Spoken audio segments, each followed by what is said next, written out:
Hi. Hi. Hi, all three of you. It's such a pleasure to meet you. We're an incredibly complex and bizarre family.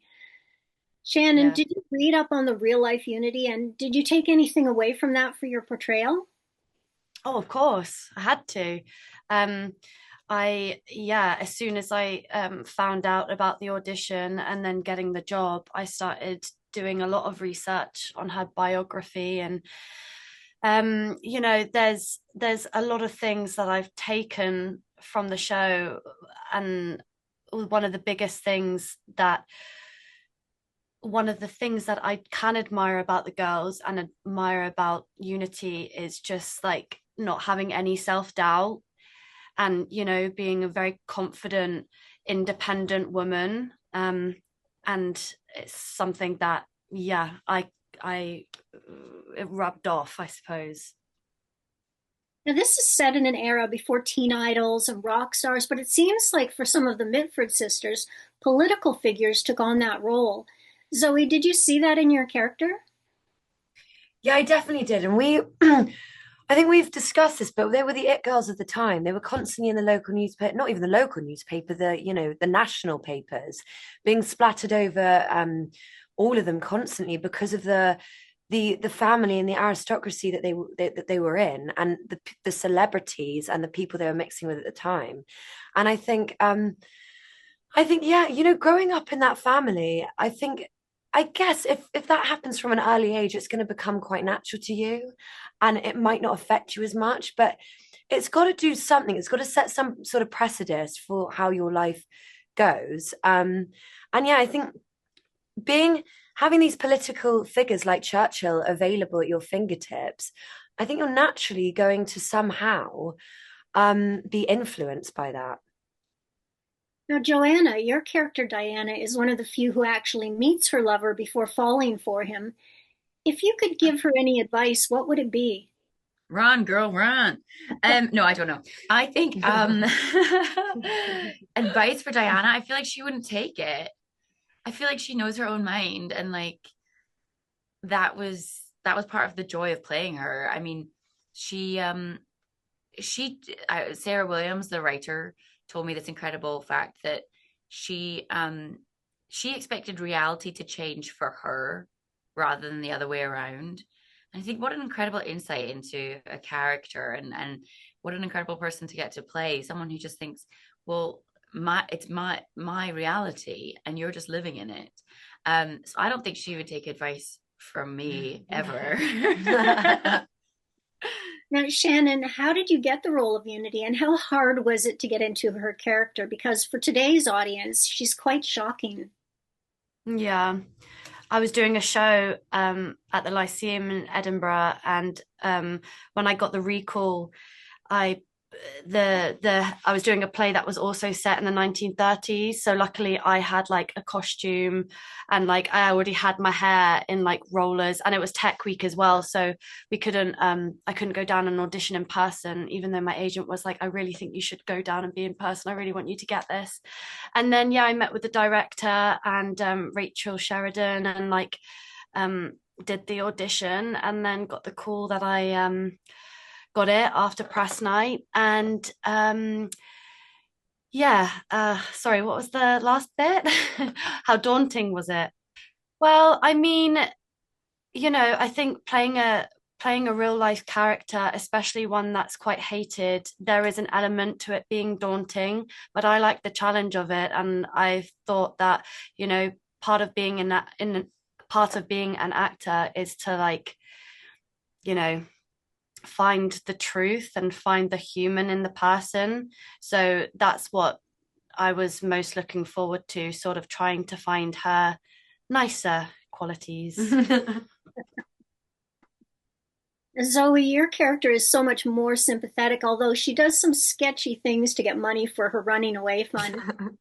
Is that based on what the real Jessica did? Yes, there is evidence of that. I mean, they all were so mischievous. I mean, you hear about the countless stories and episodes that they did, and how they would talk in this secret coded language that me and Unity had called Balderdage. so that the adults wouldn't understand, so they could get away with gossiping about them in front of them. So I think, yeah, I mean, hearing stories like that, it doesn't baffle me or surprise me that that was the case, or that she did that in many ways. But yeah, I mean, she actually I remember I listened to the Desert Island Disc quite recently again of Decca, and she had £10, say 10 shillings saved up in her running away fund when she was about 12 years old.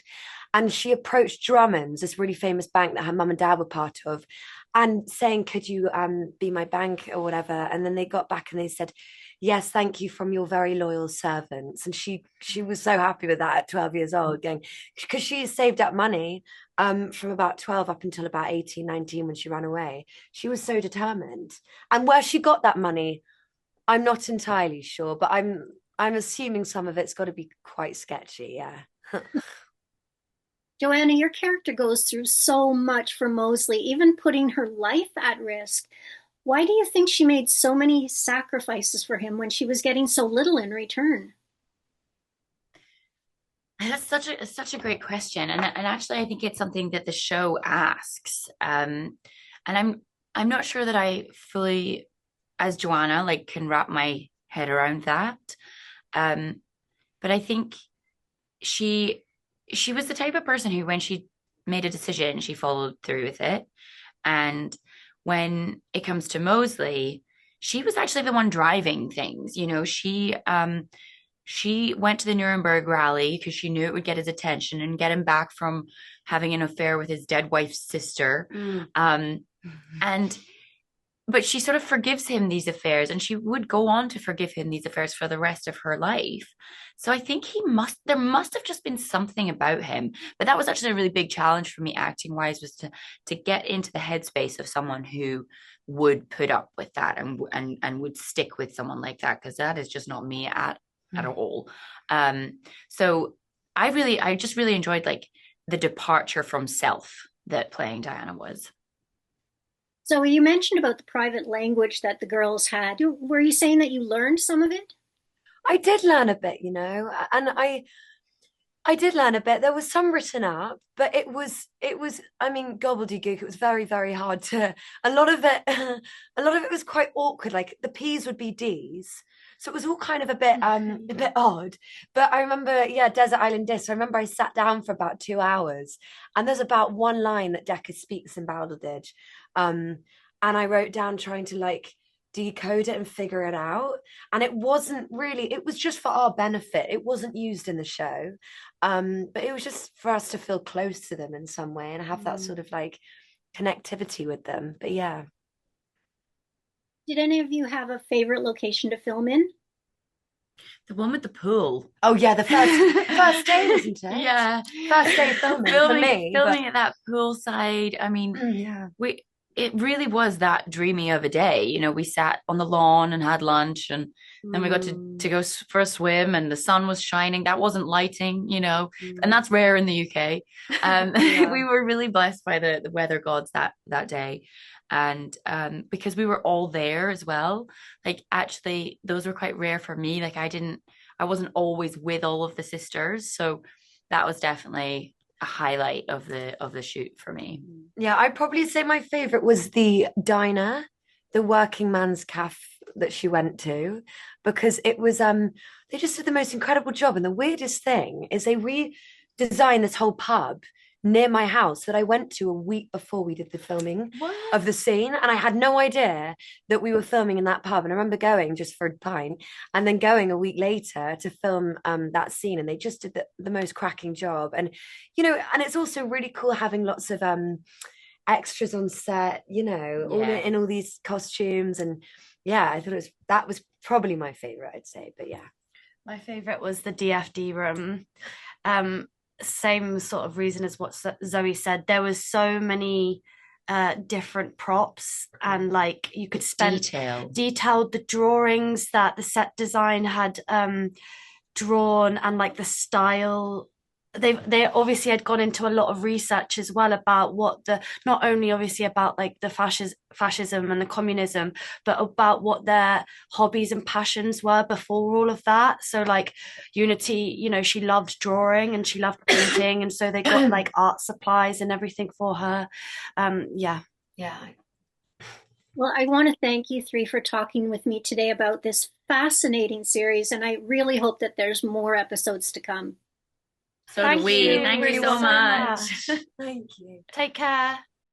Thanks for watching.